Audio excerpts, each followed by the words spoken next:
valer a sua vontade a todo custo. É da minha maneira, do meu jeito. Eu estou totalmente certo, você está totalmente errado. A minha maneira é a única maneira e tem que prevalecer a minha maneira e é a minha vontade, é assim que vai. E ele vai lutar assim até o fim, até ganhar. Tem gente que briga assim. Tem ou não tem, gente? Não sei quem é. Mas tem uma outra maneira que as pessoas reagem ao conflito, que é de maneira nenhuma. Já viu aquele que foge? Não tem um que reage de maneira nenhuma? Ele foge. Tem um conflito, tem uma conversa para tratar, tem uma discussão para fazer. O que é que ele faz? Minha filha, ele inventa tudo. Ele inventa uma feira para fazer, ele sai de casa, não é? Um parente que está doente. Ou então, finge que está dormindo.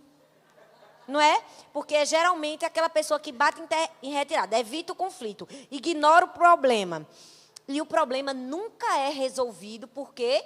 Porque ele resolve agir de maneira nenhuma e foge do conflito. Mas existe ainda outro tipo de família que resolve os conflitos à sua maneira. Essa é quando tem aquela pessoa que finge que está perdendo. Já viu aquela pessoa que se faz de doido? Não é? Não é, gente? Não tem sempre uma pessoa... Oh, tá bom, deixa para lá. Não tem sempre aquela pessoa que deixa para lá? Ela sempre abre mão de estar certa, mesmo que ela esteja certa. Ela sempre abre mão de ganhar para evitar o problema, para evitar o... Ah, tá bom, eu estou errado mesmo. Assume, só para a coisa passar. E eu entendo que essa é uma maneira muito altruísta de se viver. Pensar sempre no outro, abrir mão, renunciar sempre. Mas nem sempre você vai conseguir. Tem uma hora que a pessoa fica exausta. A gente não foi feito para o tempo todo abrir mão dos nossos direitos, não é verdade? E essa maneira não é uma maneira saudável de se reagir aos conflitos. Existe uma outra maneira que é aquela das duas maneiras. Eu ganho um pouco, você ganha um pouco, eu cedo daqui, você cede dali. Essa é uma boa maneira de se resolver conflitos, mas ainda não é a maneira ideal. Por quê? Porque a maneira ideal é da nossa maneira. Não é da minha maneira, não é da sua maneira, não é da maneira de ninguém, é da nossa maneira. Porque família é uma unidade. Todo mundo precisa participar. Precisa ser da nossa maneira. Nós trabalhamos juntos em alvos, né? A gente apenas não se preocupa em resolver o problema, mas cuidar da relação, cuidar um do outro, se preocupar um com o outro. Essa é a maneira certa de resolver conflitos. Por quê? Porque família é parceria, gente. Por muito tempo foi ensinado que um decide, o outro aceita. Um fala, o outro fica calado. Mas não. Família é para ser resolvido da nossa maneira. Todo mundo tem direito de participar, todo mundo tem direito de opinar, todo mundo tem direito de pensar junto. Família é assim. Quando a gente vai comprar um carro, não é assim que funciona? Pois bem, se não é, deveria ser. Não é? Todo mundo deveria opinar. O pai, a mãe, os filhos. Mas se deixar a sogra vai ser perigoso. Não é, gente? É não? Misericórdia, a sogra paulista aqui é tudo gente boa? Glória a Deus. A minha sogra é gente boa. Eu estou brincando. Não estou falando não, mas porque nordestino é meio esquentado, né? Vocês sabem disso, né? Mas a minha sogra é uma bênção. Glória a Deus. Vamos para o próximo? Eu estou brincando, de verdade, gente. Ela é gente boa. Se não fosse... Ela é legal, é mesmo, de verdade, de coração. Minha sogra é muito gente boa, porque meu marido parece com ela, então por isso que é legal. Então já entendemos as razões do conflito familiar e como geralmente a gente resolve o conflito. Agora vamos para a resolução do conflito? Vamos para aprender a resolver de verdade? Quando surgem guerras e conflitos entre nós, entre nossa família, como é que a gente resolve? A Bíblia ensina. Primeira forma de resolver conflitos é torne-se um cristão. E isso, graças a Deus, eu acredito que todos nós aqui somos. Porque não adianta a gente querer ter paz na família se a gente está inimizado com Deus. Não adianta querer ter paz no lar se você não tem paz com Deus. Então, a primeira coisa que você precisa é entregar a sua vida a Jesus, o controle da sua vida, da sua família, da sua casa a Deus. Por quê? Porque você nunca vai ter paz completa na sua casa se você estiver em inimizade com Deus. Você precisa, né, tomar essa decisão de viver em paz com Deus, de entregar a sua vida, o controle da sua vida, o controle da sua família a Deus. Depois disso, o que é que você precisa? Conversar com Deus sobre o conflito. Esse é o segundo passo para você gerenciar bem um conflito. Mas é um passo pouco feito. A gente geralmente conversa com todo mundo para depois conversar com Deus.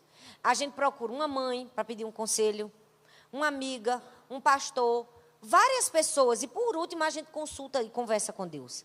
Mas a primeira pessoa que precisa ser consultada, precisa haver, né, aquela mediação é com o nosso Pai. Tiago capítulo 4, versículo 2 diz assim: vocês cobiçam, mas como não podem conseguir o que querem, brigam e lutam. Não conseguem o que querem porque vocês não pedem a Deus. O que a Bíblia diz? Que vocês estão aí brigando, lutando. Não tem o que você quer. Por quê? Porque você não pede a Deus. Primeira coisa que a gente precisa é vai para Deus e pede a Ele a resolução do conflito da sua casa. Conversa com Deus. Antes de conversar com qualquer outra pessoa, como você está triste, angustiado, preocupado, depressivo, fala tudo isso para Deus. Fala para Deus das suas inquietações emocionais, do quanto isso tem destruído sua vida, sua casa, sua família, suas emoções. Você precisa abrir seu coração para Deus. Esse é o primeiro passo para resolvermos conflitos de maneira sadia. Nós precisamos conversar com Deus. Mas, infelizmente, muitos dos nossos conflitos em família não são resolvidos. Por quê? Porque nós jogamos na nossa família as expectativas que só Deus pode suprir. Nós não pedimos a Deus aquilo que só Deus pode nos dar. Então nós esperamos que o nosso marido nos dê, que os nossos filhos nos deem, que os parentes nos deem. E Deus está dizendo: eu estou aqui, filho. Tem coisas na sua vida que só eu posso suprir. Você está transferindo aquilo que só preenche o seu coração comigo para a sua família. Nós precisamos aprender a entregar aquilo que só pertence a Deus. Muitas pessoas são dependentes emocionais dos membros da sua família. Por quê? Porque não tem dependência de Deus. Então ela cola no membro, no marido, é aquele ciúme excessivo, né? Não sai se eu não falar, e fica desesperado com o cônjuge, com os filhos. Tem mãe que não consegue deixar uma criança ir num passeio da escola. Tem mãe que está ali, o menino entra na escola, passa o dia todinho assistindo, não consegue ser livre. Por quê? Porque cria uma dependência. Por quê? Porque não tem suas necessidades de amor supridas pelo seu Pai Celestial. Ei, tem momentos e buracos no nosso coração que só Deus pode suprir. Se você não for para Deus e não receber o amor do Pai, se sentir amado, você vai fazer isso com sua família. Você vai destruir sua família. Porque eu não posso dar para o meu marido aquilo que só Deus pode dar para ele. Meu marido não pode dar para mim aquilo que só Deus pode dar. Eu não posso fazer isso pelos meus filhos. Meus filhos também não podem fazer por mim. Então nós precisamos aprender a conversar com Deus sobre o conflito. Você já parou para pensar? E se Abraão tivesse feito isso? Se Abraão tivesse conversado com Deus antes que Sara tivesse mandado ele ter relações com Agar, o que seria hoje? Não existiria mais essa guerra entre judeus e muçulmanos. Mas o que foi que aconteceu? Ele não fez isso. Ele não consultou Deus. Ele simplesmente obedeceu às necessidades e às carências e aquilo que a sua esposa achava que era o certo. É por isso que os problemas aumentam na família. Por quê? Porque nós esquecemos de consultar a pessoa certa. Nós esquecemos de consultar a Deus. Nós esquecemos de orar, de conversar com Ele, perguntar: Deus, o que eu preciso fazer nesse caso? Deus, como resolver esse conflito na minha família? Deus, como resolver esse problema? Porque Deus tem sempre todas as respostas. Não há falta de nada em Deus, gente. Não há falta de sabedoria, não há falta de amor, não há falta de graça, não há falta de bondade. Não existe falta alguma em Deus. Se não existe falta alguma em Deus, porque nós não vamos até Ele para buscar tudo que Ele tem para nós? Nós precisamos fazer isso como família. Nós precisamos conversar com Deus sobre o conflito. E depois de conversarmos, o que é que a gente precisa fazer? Em terceiro lugar, analise onde está a raiz do conflito. Você precisa descobrir. A Bíblia diz em Mateus capítulo 7, versículo 3. Por que você repara no cisco que está no olho do seu irmão e não se dá conta na viga que está no seu próprio olho? Nós precisamos analisar onde está a raiz do problema. Sabe qual é o problema? Que os cônjuges, eles desejam ver a mudança um do outro, olhando para o erro um do outro, ao invés de olhar para os seus próprios erros.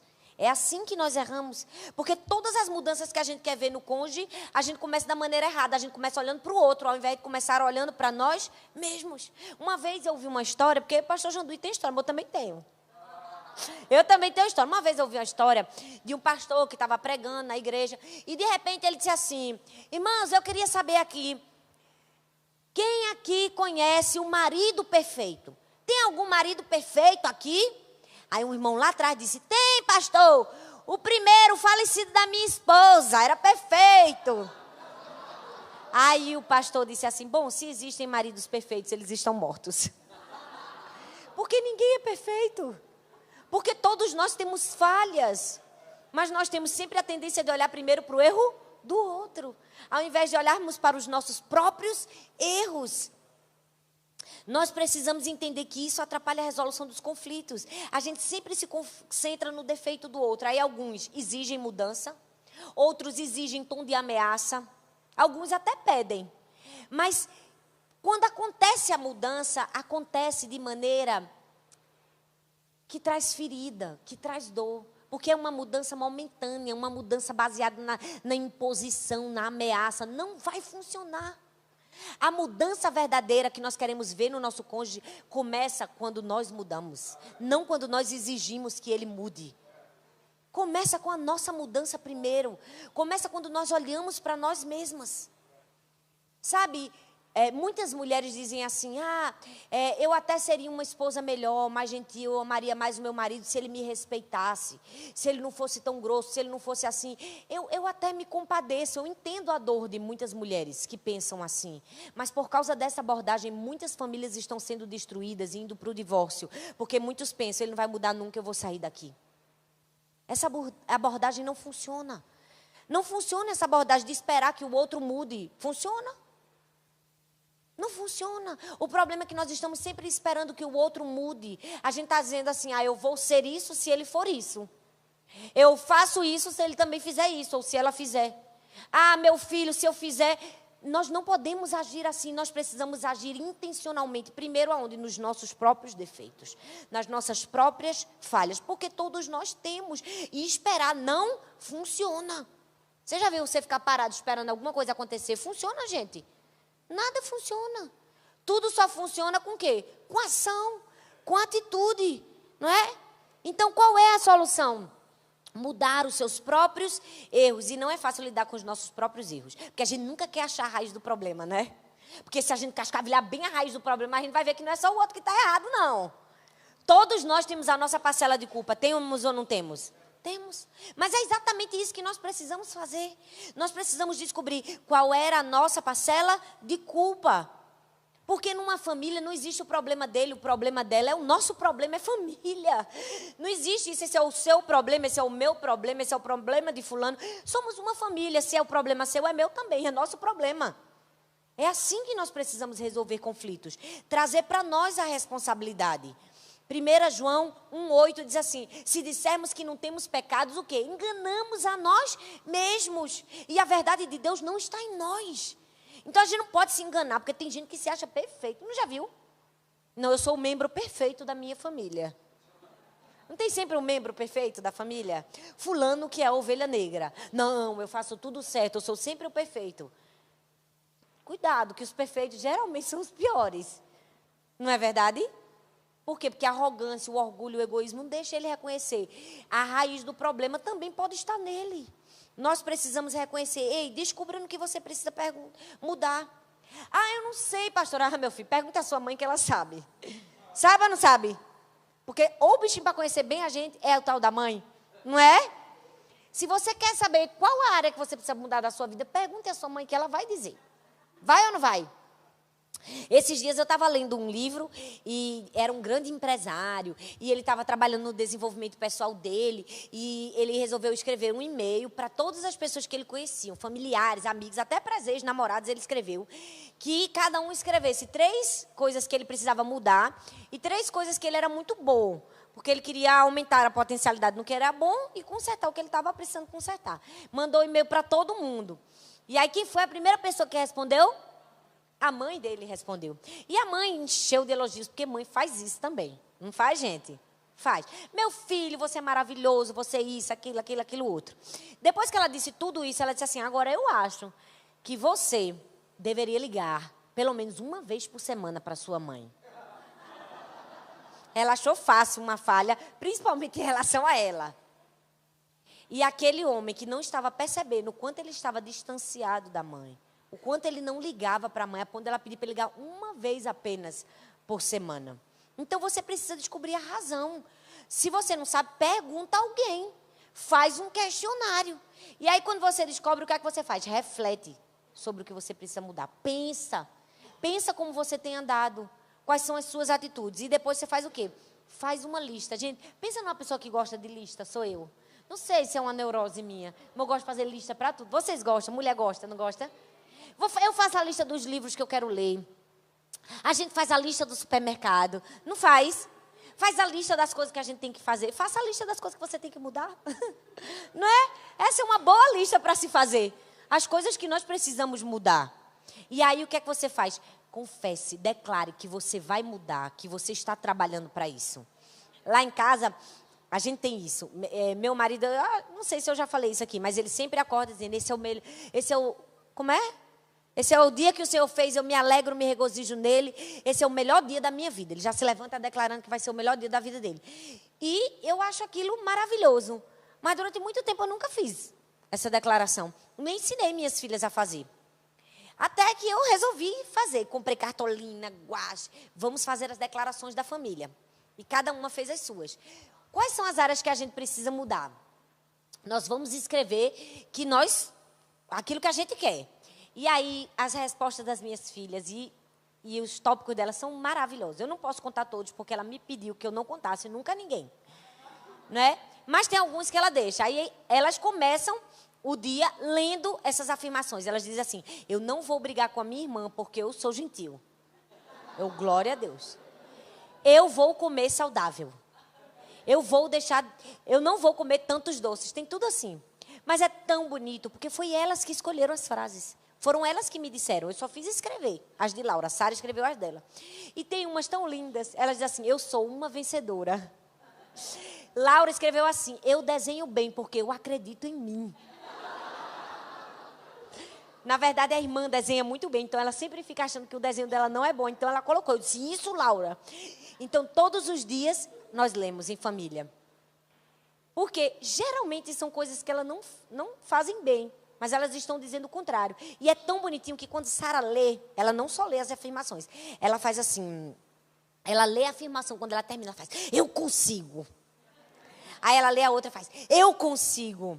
E pouco a pouco ela vai ver que aquelas defeitos, né, aquelas falhas que ela tem andado, vão sendo dirimidos. Por quê? Porque ela reconheceu que ela precisa mudar naquela área. Nós precisamos reconhecer, confessar, esvaziar toda a culpa de nós. Nós precisamos reconhecer que todos nós temos falhas e tem algo que a gente precisa mudar. Amém? Amém. Fazer nossa listinha. E aí, depois que você descobre qual é a razão mesmo, o que é que você faz? Em quarto lugar, estabelece as regras do jogo. Antes da briga. Toda briga tem que ter uma regra de jogo. Tem ou não tem? Aí não tem regra de jogo para tudo, gente. Por que a gente não tem regra para brigar? Pois na minha casa tem. Na sua deveria ter. Quando você tem um conflito, você tem que ter uma regra. Por exemplo, na minha casa, as minhas filhas sabem, não tem grito, não tem xingamento, não tem esse negócio de bater perna, não tem. Não pode virar a cara, não pode bater a porta na cara de ninguém, não pode falar alto. Não pode falar palavra feia. Não pode quebrar nada no chão. Perceba que se todos nós tivéssemos regras, o ambiente familiar seria bem mais calmo. Seria ou não seria? Porque, infelizmente, eu recebo pessoas no meu gabinete que dizem horrores. Ah, porque quebrei mesmo o celular dele, pastor. Eu joguei na bacia sanitária. Eu, oi? Como assim? A gente ri, acha engraçado, mas, infelizmente, isso tem sido a tônica de muitas famílias. Tem gente que dá no familiar. Tem mulher que bate no marido. Gente, e eu fico assim, impressionada. Eu disse, filha, você não sabe que você está traindo maldição para você. Você não faz isso nem de brincadeira. Biblicamente, você está traindo maldição. É uma coisa séria, mas que muitas famílias têm vivido isso de maneira comum no seu dia a dia. Brigou, quebra o celular. Grita, xinga, sai daqui, dorme no sofá. Não tem isso. Tem que ter regra.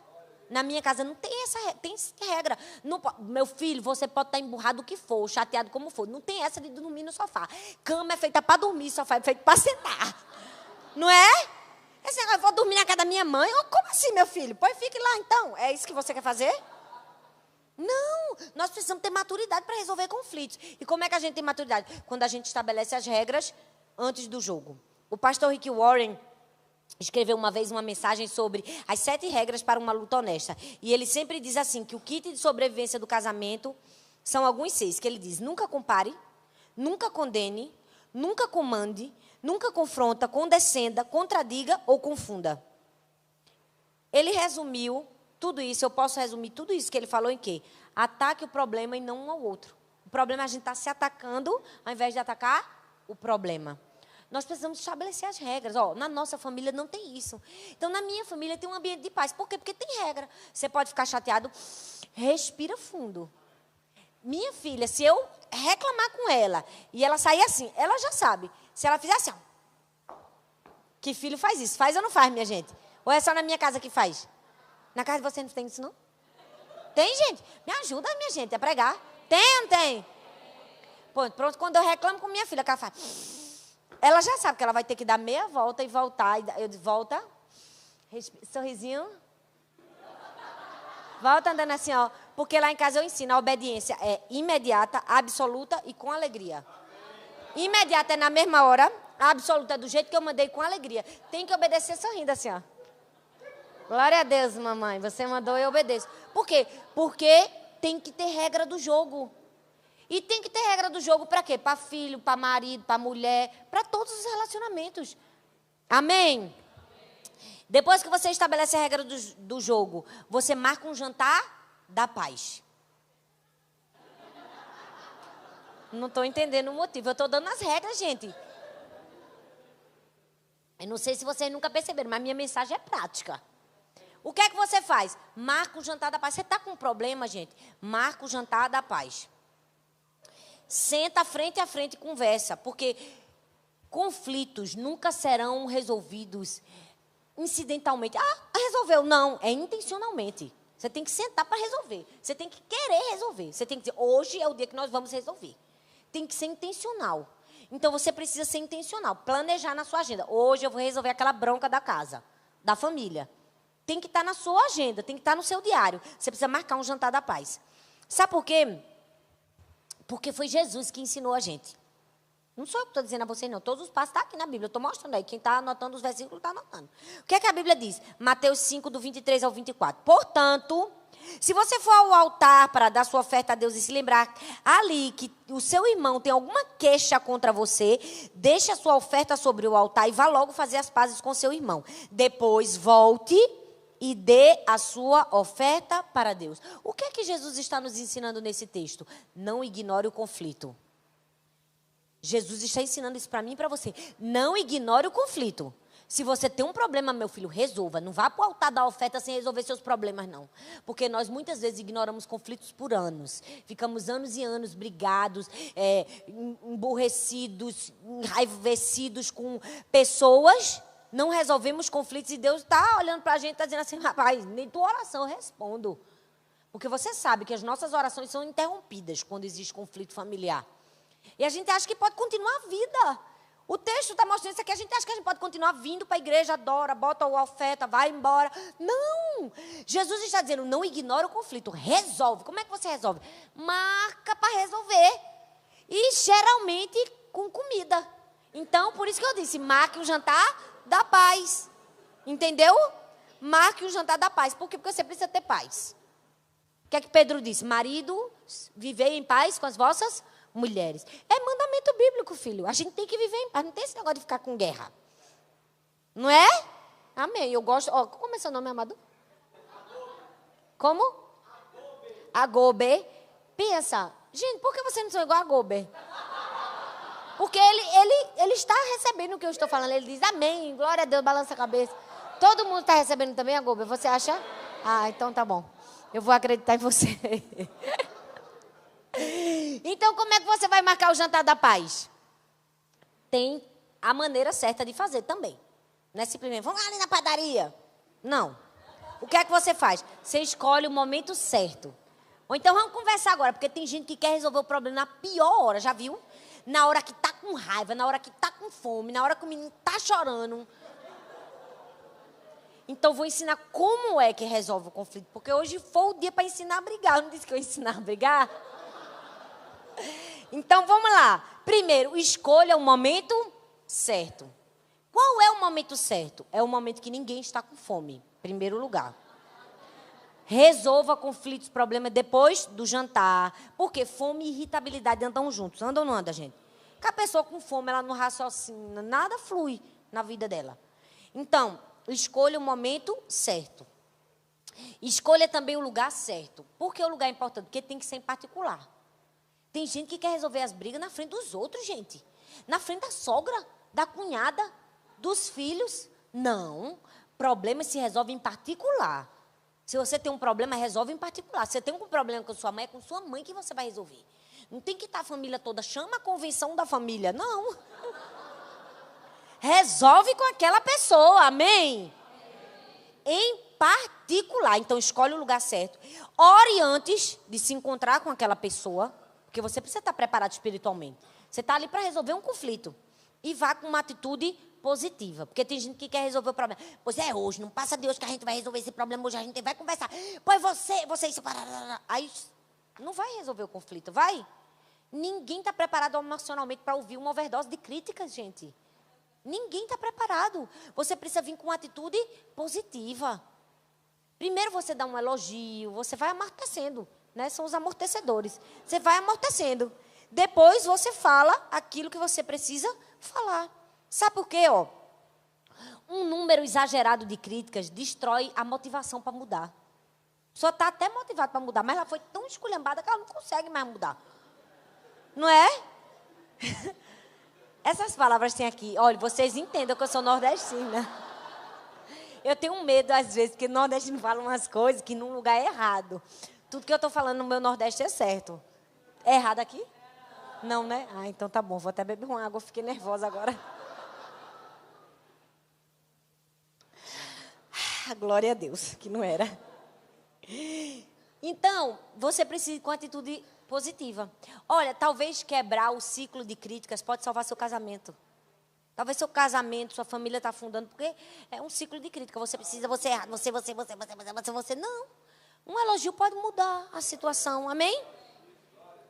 Trabalhe focado nos problemas e chegue programado para ouvir, porque a gente só chega programado para falar.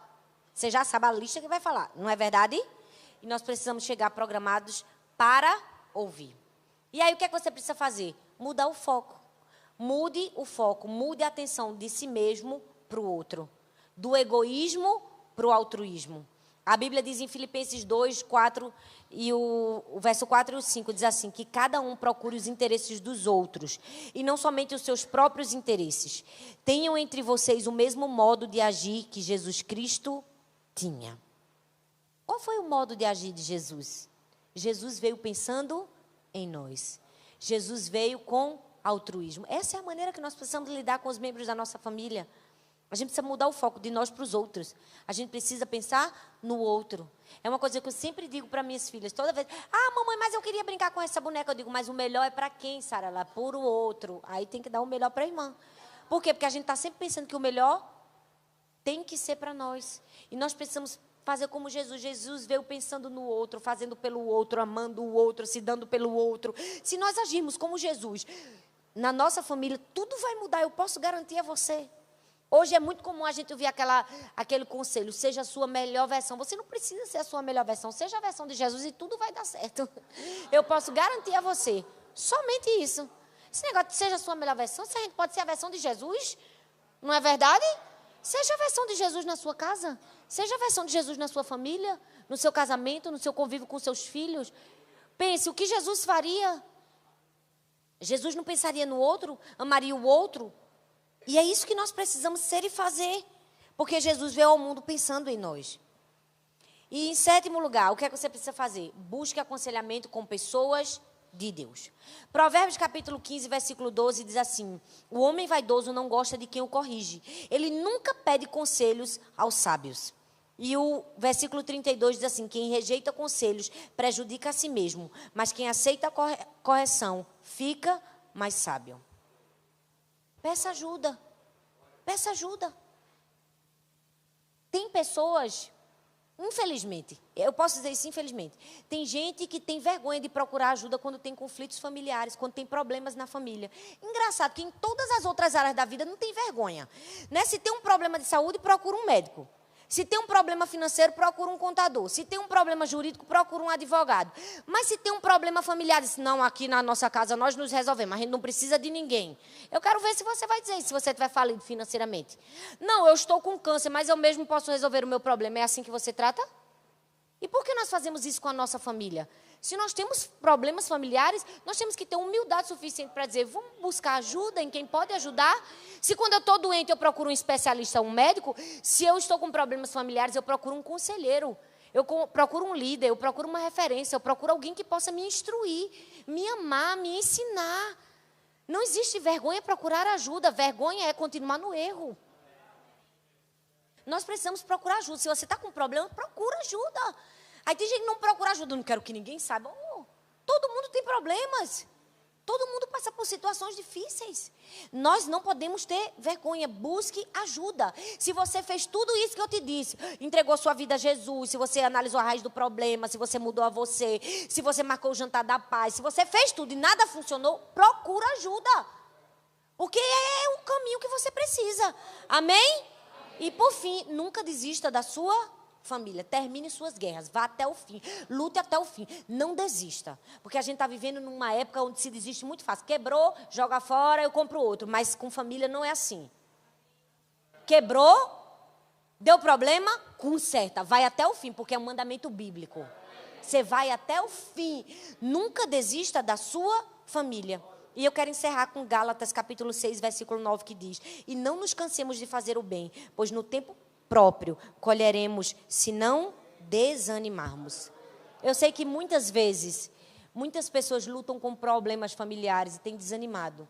Às vezes é um marido que há muitos anos entregou a vida a Jesus, uma esposa, um filho que está na droga, na rebeldia, um problema com algum parente na família. Deixa eu te dizer uma coisa, a Bíblia diz, não se canse de fazer o bem. Não se canse de fazer o que é justo. Não se canse, porque no tempo oportuno você vai colher. Não se canse de amar, não se canse de perdoar, não se canse de dar a outra face, não se canse de orar, não se canse de jejuar, não se canse de insistir, não se canse de persistir, não se canse. Persevere, vá até o fim, porque no tempo oportuno você colherá. Amém? Glória a Deus, Deus abençoe.